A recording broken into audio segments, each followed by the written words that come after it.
जय श्री जगन्नाथ। आमर प्राचीन साहित्यरू आज गोटे सुंदर कहानी शुणिबा। ससे मीरा। बहुत दिन तलर कथा। सेतेबेले ऐतिहासिक उज्जयिनी नगरी रे कीर्तिमान राजा थांती विक्रमादित्य। तांको राजसभा मंडन करुथांती कालिदास कर्तृक 9 जन विद्यावागीश पंडित। सेमानंकु नवरत्न कहा जाउथिला। राजा विक्रमादित्य राणी भानुमती खूब विदुषी और अपरूपा सुंदरी। राजा तांकु बहुत भल पाउथांती। भानुमती प्रति अत्यधिक आसक्ति हेतु से राजकार्य सुचारू रूपे करि पारु नथांती।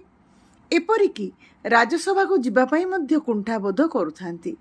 थरे राजपरिषद गण मिसी चिंता कले, चलो आमे राणींकर गोटे सुंदर पूर्णावयव प्रतिमा राजसभा रखिदेवा, जहा फल राजा राजसभा को आसबे और शासन कार्य देखिबे।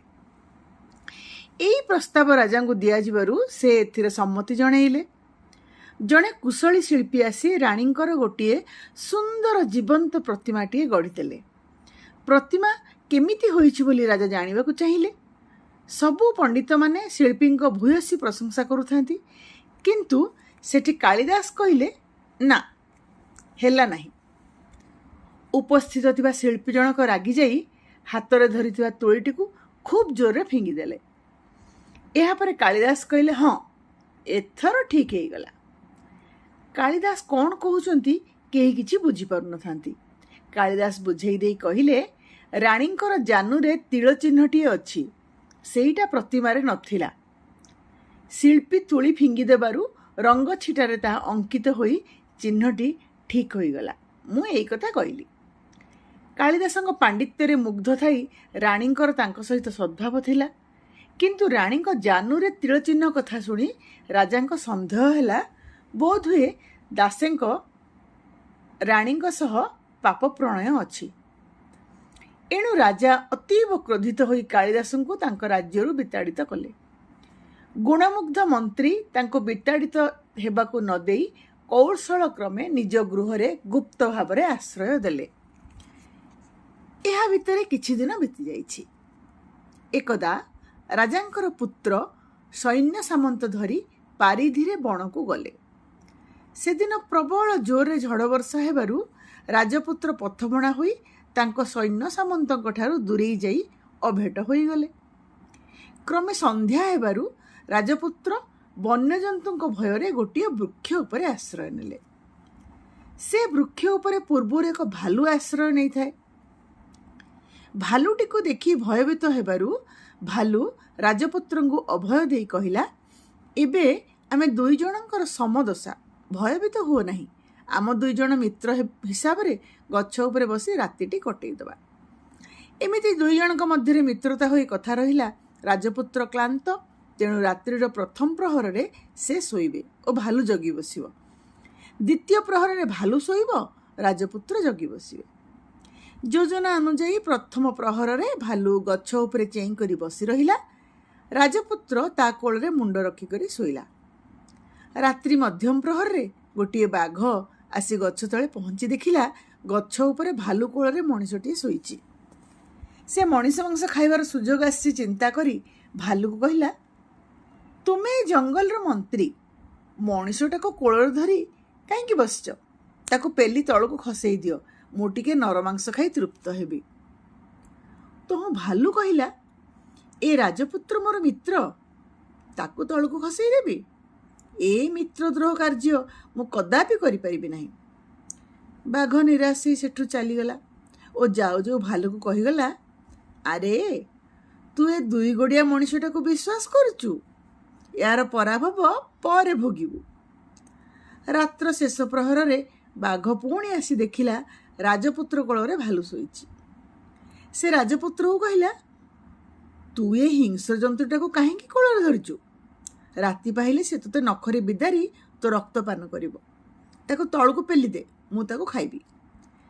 बाघ कथा को जुक्तियुक्त मने करी राजपुत्र भालू को ठेली देला, किंतु भालू आगरु तार नख को गछ डाल शक्त भाव विद्ध कर रखि तले पड़ा नहीं। ବାଘ ମଧ୍ୟ ନିରାଶ ହେଇ ଫେରିଗଲା। ଭାଲୁ ରାଜା ପୁଅର ଏ କାର୍ଯ୍ୟରେ କ୍ରୋଧିତ ହୋଇ କହିଲା, ତୁ ଆଜି ମିତ୍ରଦ୍ରୋହ ଭଳି ଏକ ଗର୍ହିତ ଅପରାଧର ଭାଗୀ ହେଲୁ। ଭାଲୁ ସ୍ୱୟଂ ଧର୍ମ ଥିଲା। ସେ କହିଲା, ମୁଁ ତୋତେ ଜୀବନରୁ ମାରିବି ନାହିଁ, କିନ୍ତୁ ତୋତେ ଅଭିଶାପ ଦେଉଛି, ତୁ ଉନ୍ମାଦ ହୋଇ ଘୁରି ବୁଲିବୁ। ଏମିତି କହି ଭାଲୁ ରାଜପୁତ୍ରର ଜିଭରେ ତା ତୀକ୍ଷ୍ଣ ନଖରେ 4ଟି ଅକ୍ଷର ସସେମିରା ବୋଲି ଲେଖିଦେଲା। ଅଭିଶାପ ଓ ଅପରାଧ ପ୍ରଭାବରେ ରାଜକୁମାର ଉନ୍ମାଦ ହୋଇ ସସେମିରା କହି ଘୁରି ବୁଲିଲେ। ରାତି ପାହିବାରୁ ସୈନ୍ୟ ସାମନ୍ତମାନେ ଖୋଜି ଖୋଜି ଆସି ତାଙ୍କୁ ପାଇଲେ ଓ ଧରି ନେଇ ରାଜପ୍ରସାଦରେ ଉପସ୍ଥିତ କରାଇଲେ। ରାଜା ପୁତ୍ରର ଏତାଦୃଶ ଅବସ୍ଥା ଦେଖି ରାଜ୍ୟରେ ଘୋଷଣା କଲେ, ପୁଅକୁ ଯିଏ ଭଲ କରିଦେବ ତାକୁ ବହୁତ ଧନରତ୍ନ ପୁରସ୍କାର ଦିଆଯିବ। ରାଜାଙ୍କର ଏ ଘୋଷଣା କ୍ରମେ ମନ୍ତ୍ରୀଙ୍କ ଗୃହରେ ଗୁପ୍ତ ଭାବରେ ଅବସ୍ଥାନ କରୁଥିବା କାଳିଦାସଙ୍କ ପାଖରେ ପହଞ୍ଚିଲା ଖବରଟି। ସେ ମନ୍ତ୍ରୀଙ୍କୁ ଡାକି କହିଲେ, ଆପଣ ଯାଇ ରାଜାଙ୍କୁ କୁହନ୍ତୁ, ମୋ କନ୍ୟା ଭୋଜବିଦ୍ୟା ଜାଣେ, ସିଏ ରାଜପୁତ୍ରଙ୍କୁ ଭଲ କରିଦେଇ ପାରିବ। ମୁଁ ଅବଗୁଣ୍ଠନବତୀ ଏକ କନ୍ୟା ଭାବେ ରାଜପୁରୀକୁ ଯିବି, ରାଜପୁତ୍ରଙ୍କ ସହିତ ଏକାନ୍ତରେ କଥା ହୋଇ ତାର ଉନ୍ମାଦତା ଦୂର କରିଦେବି। କାଳିଦାସ ସରସ୍ୱତୀଙ୍କ ବରପୁତ୍ର, ଏଣୁ ମନ୍ତ୍ରୀଙ୍କର ଏକଥା ଉପରେ ସମ୍ପୂର୍ଣ୍ଣ ବିଶ୍ୱାସ ଥିଲା। ରାଜାଙ୍କୁ ଯାଇ ସେ ଏକଥା କହିଲେ। ଯୋଜନା ଅନୁଯାୟୀ ଦିନେ ମନ୍ତ୍ରୀ କାଳିଦାସଙ୍କୁ ଅବଗୁଣ୍ଠନବତୀ କନ୍ୟା ବେଶରେ ନେଇ ରାଜଦରବାରରେ ପହଞ୍ଚିଲେ। ଛଦ୍ମବେଶୀ କାଳିଦାସ ଉନ୍ମାଦ ରାଜପୁତ୍ରଙ୍କ ସହିତ ଏକାନ୍ତରେ ବସିଲେ। ସେ ରାଜପୁତ୍ରଙ୍କୁ ଅନେଇ ସସେମିରା 4 ଅକ୍ଷରରେ 4ଟି ଶ୍ଲୋକ ବୋଲିଲେ। ପ୍ରଥମ ଅକ୍ଷର ସରେ ଶ୍ଲୋକଟିଏ ବୋଲିଲେ, ସଦ୍ଭାବ ପ୍ରତିପନ୍ନାନାଂ ବଞ୍ଚନେ କା ବିଦଗ୍ଧତା ଅଙ୍କମାରୁହ୍ୟ ସୁପ୍ତାନାଂ ହନ୍ତୁ କିମ୍ ନାମ ପୌରୁଷମ୍। ଅର୍ଥାତ୍ ଯେଉଁମାନେ ଏକାନ୍ତ ବିଶ୍ୱସ୍ତ ସେମାନଙ୍କୁ ପ୍ରତାରଣା କରିବା କି ପାଣ୍ଡିତ୍ୟ? ଯେଉଁମାନେ ଅଙ୍କକୁ ଆଶ୍ରୟ କରି ଶୋଇଥାନ୍ତି ତାଙ୍କୁ ମାରିଲେ ହତ୍ୟାକାରୀର ପୌରୁଷ ପ୍ରକାଶ ପାଏ କି? ଏ ଶ୍ଲୋକଟି ଗାଇସାରିଲା ପରେ ତାଙ୍କର ପ୍ରଥମ ଅକ୍ଷରଟି କଟିଯାଇ ରାଜପୁତ୍ର କେବଳ ସେ ମୀରା କହିବାକୁ ଲାଗିଲେ। ପୁଣି କାଳିଦାସ ସେରେ ଗୋଟିଏ ଶ୍ଲୋକ ବୋଲିଲେ, ସେତಂ ଗତ୍ୱା ସମୁଦ୍ରସ୍ୟ ଗଙ୍ଗା ସାଗର ସଙ୍ଗମମ୍ ବ୍ରହ୍ମହା ମୁଚ୍ୟତେ ପାପାତ ମିତ୍ରଦ୍ରୋହୀ ନ ମୁଚ୍ୟତେ। ଅର୍ଥାତ୍ ସେତୁବନ୍ଧ ରାମେଶ୍ୱରକୁ ଗଲେ କି ଗଙ୍ଗାସାଗରରେ ସ୍ନାନ କଲେ ବ୍ରହ୍ମହତ୍ୟା ଦୋଷ କରିଥିବା ପାପୀ ମୁକ୍ତ ହୋଇପାରେ, କିନ୍ତୁ ମିତ୍ରଦ୍ରୋହୀ ପାପୀ କେବେ ମୁକ୍ତ ହୋଇପାରେ ନାହିଁ।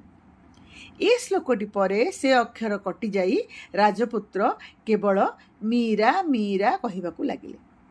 ତାପରେ କାଳିଦାସ ମୀରେ ଶ୍ଲୋକଟିଏ ଗାଇଲେ, ମିତ୍ରଦ୍ରୋହୀ କୃତଘ୍ନଶ୍ଚ ଯେ ଚ ବିଶ୍ୱାସଘାତକଃ ते सर्वे नरकम यान्ति यावत चंद्र दिवाकरौ। अर्थात ଯେଉଁମାନେ ମିତ୍ରଦ୍ରୋହୀ, କୃତଘ୍ନ ଏବଂ ବିଶ୍ୱାସଘାତକ ସେମାନେ ଯାବତ୍ ଚନ୍ଦ୍ରାର୍କେ ନର୍କଗାମୀ ହୋଇଥାନ୍ତି। ଏଥିରେ ମି ଅକ୍ଷରଟି କଟିଯାଇ ରାଜପୁତ୍ର ଖାଲି ରା ରା ଉଚ୍ଚାରଣ କରିବାକୁ ଲାଗିଲେ।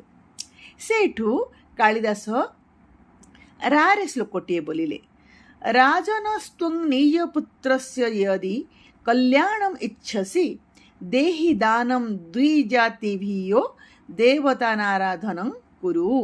ଅର୍ଥାତ୍ ହେ ରାଜନ, ତୁମ୍ଭେ ଯଦି ନିଜ ପୁତ୍ରର ମଙ୍ଗଳ ଇଚ୍ଛା କର ତେବେ ବ୍ରାହ୍ମଣଙ୍କୁ ଦାନ ଦିଅ ଏବଂ ଦେବ ଆରାଧନା କର। ଏ ଶ୍ଲୋକଟି ଉଚ୍ଚାରିତ ହେବା ମାତ୍ରେ ରା ଅକ୍ଷରଟି କଟିଗଲା। ଭାଲୁ ଅଭିଶାପ ଓ ମିତ୍ରଦ୍ରୋହ ଅପରାଧରୁ ରାଜପୁତ୍ରର ମୁହଁରେ ପଡ଼ିଥିବା 4 ଅକ୍ଷର ରୂପକ ତାଲା ଖୋଲିଗଲା ଏବଂ ରାଜପୁତ୍ରର ଉନ୍ମାଦତା ବା ପାଗଳପଣ କଟିଗଲା। ସ୍ୱାଭାବିକ ହୋଇଯିବାରୁ ଜଙ୍ଗଲରେ ଘଟିଥିବା ସବୁ ଘଟଣାକୁ ସେ ବର୍ଣ୍ଣନା କରିଗଲେ। ରାଜା ଆଶ୍ଚର୍ଯ୍ୟ ହେଉଥାନ୍ତି, ଏ ଅବଗୁଣ୍ଠନବତୀ ବିସ୍ମୟ କନ୍ୟା କେମିତି ଏସବୁ ଘଟଣା ଜାଣିଲା। ଗୁଣଗ୍ରାହୀ ରାଜା ବିକ୍ରମାଦିତ୍ୟ ମଧ୍ୟ ବଡ଼ ବିଦ୍ୱାନ ଥିଲେ। ସେ କାଳିଦାସଙ୍କୁ ଗୋଟିଏ ଶ୍ଲୋକ ଗାଇ ପ୍ରଶ୍ନ କଲେ, ଗୃହେ ବସତି କୌମାରୀ ଅଟବ୍ୟମ୍ ନୈବ ଗଚ୍ଛସି ରକ୍ଷ ବ୍ୟାଘ୍ର ମନୁଷ୍ୟାନାଂ କଥଂ ଜାନାସି ଭାସିତମ୍। ଅର୍ଥାତ୍ ହେ କୁମାରୀ, ତୁମେ ତ ଘରେ ରୁହ, ଜଙ୍ଗଲକୁ ଯାଇନ, ତେବେ ବାଘ ଭାଲୁ ମଣିଷ ମଧ୍ୟରେ ହୋଇଥିବା କଥୋପକଥନକୁ କିପରି ଜାଣିଲ? ଛଦ୍ମବେଶୀ ସେହି କନ୍ୟା କାଳିଦାସ କହିଲେ, ଦେବ ଦ୍ୱିଜ ପ୍ରସାଦେନ ଜିହ୍ୱାଗ୍ରେ ମେ ସରସ୍ୱତୀ ତେନ ହଂ ନୃପ ଜାନାମି ଭାନୁମତ୍ୟା ସ୍ତିଲଂ ଯଥା। ଅର୍ଥାତ୍ ଦେବଦ୍ୱିଜଙ୍କ ପ୍ରସାଦରୁ ମୋ ଜିହ୍ୱାଗ୍ରରେ ସରସ୍ୱତୀ ବାସ କରନ୍ତି, ସେଥିପାଇଁ ମୁଁ ଏକଥା ଜାଣିପାରିଲି, ଯେମିତି ଭାନୁମତୀଙ୍କ ଜାନୁରେ ତିଳଚିହ୍ନ ଥିବା କଥା ଜାଣିପାରିଥିଲି। ରାଜାଙ୍କର ଆଉ ତିଳେ ମାତ୍ର ସନ୍ଦେହ ରହିଲା ନାହିଁ, ଏ ଅବଗୁଣ୍ଠନବତୀ କନ୍ୟାଟି ହେଉଛନ୍ତି ମହାକବି କାଳିଦାସ। ରାଜା ଅତୀତରେ କରିଥିବା ଭୁଲ ବୁଝିପାରିଲେ ଓ ମହାକବି କାଳିଦାସଙ୍କୁ ପୁଣି ସମ୍ମାନର ସହ ରାଜସଭାକୁ ଫେରାଇ ଆଣିଲେ। ଏହି କାହାଣୀରୁ ମିତ୍ରଦ୍ରୋହ ଭଳି ଏକ ଗର୍ହିତ ପାପର ପରିଣତି ବିଷୟରେ ଶିକ୍ଷା ମିଳିଥାଏ। ସାଧାରଣ କଥାରେ କୁହାଯାଏ, ସୁଖ ଦୁଃଖର ବନ୍ଧୁ ହିଁ ପ୍ରକୃତ ବନ୍ଧୁ। ଚାଣକ୍ୟ ମଧ୍ୟ କହିଛନ୍ତି, ଉତ୍ସବ୍ୟ ବ୍ୟସନେ ଚୈବ ଦୁର୍ଭିକ୍ଷେ ରାଷ୍ଟ୍ର ବିପ୍ଳବେ ରାଜଦ୍ୱାରେ ଶ୍ମଶାନେ ଚ ୟଃ ତିଷ୍ଠତି ସବାନ୍ଧବଃ। ଆପଣମାନେ ମୋ ସହିତ ଯୋଡ଼ି ହେଇ ରୁହନ୍ତୁ। ଆପଣମାନଙ୍କୁ ମୁଁ ଆହୁରି ଅନେକ କାହାଣୀ ବି କହିବି। ସେଥିପାଇଁ ଚ୍ୟାନେଲଟିକୁ ସବସ୍କ୍ରାଇବ୍ କରନ୍ତୁ, ସେୟାର କରନ୍ତୁ, ଅନ୍ୟମାନେ ଯେପରି ଶୁଣିପାରିବେ, ଲାଇକ୍ କରନ୍ତୁ ଏବଂ କମେଣ୍ଟ ଦିଅନ୍ତୁ। ଧନ୍ୟବାଦ।